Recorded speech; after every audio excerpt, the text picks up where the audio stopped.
Hello दोस्तों, आपका स्वागत है मेरे YouTube channel Swami Vivekananda science classes by ER Manidharma. दोस्तों, आज इस वीडियो में मेटल्स एंड नॉन मेटल्स और यहाँ तक कि उपधातु जो बोलते हैं मेटलॉइड, उपधातु को बोलते हैं, उपधातु भी होते हैं, इसको बोलते हैं मेटालॉइड। मेटालॉइड ये होते हैं धातु। एक्चुअली में धातु क्या होते हैं? 118 तत्व तो हमको ज्ञात है, 118 एलिमेंट हमको ज्ञात है, तत्व हमको ज्ञात है। उसमें से कुछ धातुएं हैं, कुछ अधातु हैं, कुछ उपधातु हैं। सिलिकॉन, जर्मेनियम ये सब क्या है? उपधातु है, जो मोबाइल के चिप टाइप का होता है। उसको सोल्डरिंग और ब्रेजिंग जब मैकेनिकल में पढ़ेंगे तो उसमें उसी से इसको वेल्डिंग किया जाता है। या चिप्स जो पैकेट आते हैं उसमें सोल्डरिंग ब्रेजिंग का बहुत हल्का सा फ्रिक्शन से हीट होता है, उसी हीटर से वो दोनों पैक हो जाते हैं और आसानी से फट भी जाते हैं। और उसमें जो भरा होता है उसमें एयर नहीं होता है। कल जो बताए थे निष्क्रिय गैस, वो उसमें भरे जाते हैं ताकि उसकी मीठापन या तीखापन ना खराब हो और वो अच्छे से लॉन्ग टाइम तक रह सके। तो धातु की क्वालिटी क्या होती है? धातु पारे को छोड़कर, पारा जो आप इसको मरकरी कहते हैं, जो कि आपका थर्मामीटर में लगा रहता है। इसको आप थर्मामीटर होता है ना जो बुखार को नापने के लिए, उसका अब थार पारा ही क्यों लगा था? पानी क्यों नहीं भर देते? क्योंकि पानी का अगर वो आपको 2 डिग्री से मतलब 37 सामान्य होता है टेम्परेचर स्वास्थ्य के लिए सेल्सियस में, अगर वो 40 होगा तो उसकी लंबाई इतनी हो जाएगी, इतनी ज़्यादा डिफ्लेक्शन होगा। और पारे में उसका यूनिट सेम ही रहेगा, मतलब अगर आपको 39-40 बुखार है तो बहुत थोड़ा ही वो बढ़ता है और बता देगा कि इतना आपका बुखार है। ठीक है। और बाकी धातुएं सामान्यतः ठोस होती हैं, ठोस यानी कि सॉलिड होते हैं, सॉलिड तो सॉलिड होते हैं। अच्छा, उपधातु वो तो आपको बता दीजिए, सिलिकॉन और जर्मेनियम, सिलिकॉन और जर्मेनियम, जर्मे जर्मेनियम। तो अधातु क्या होते हैं? 2 मिनट रुक जाइए, चल रहे हैं।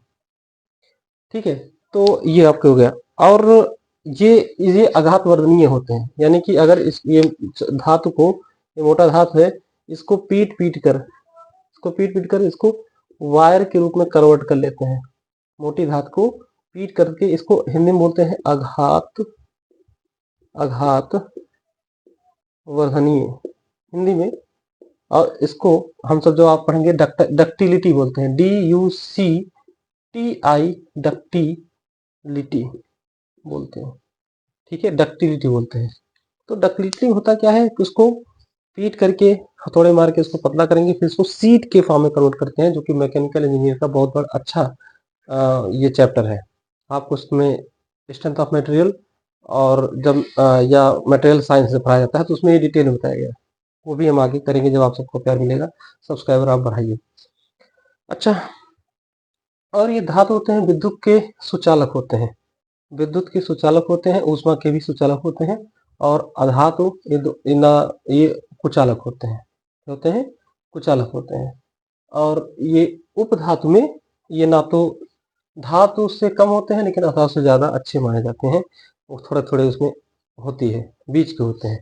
जैसे सबसे ऊपर धातु है, फिर उपधातु, फिर अगर नंबर के रूप में किया जाए धातु, और धातु के बाद क्या होगा? उपधातु, फिर तीसरा अधातु।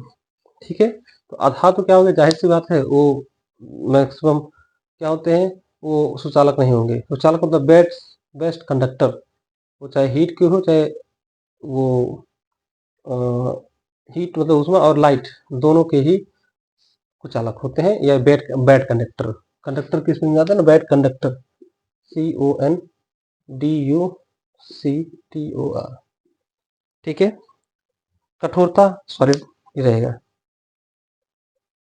तो आपको, और आप केमिस्ट्री में जब आप आवर्त सारणी पढ़ेंगे उसमें आप वहां देखेंगे ये एस ब्लॉक है, इसमें 2 एस ब्लॉक है और बीच में डी ब्लॉक है, और यहाँ ST, यहाँ नीचे 2 एक्टेनाइड लेक्टेनाइड, यहाँ 2 सीढ़ियाँ होती हैं।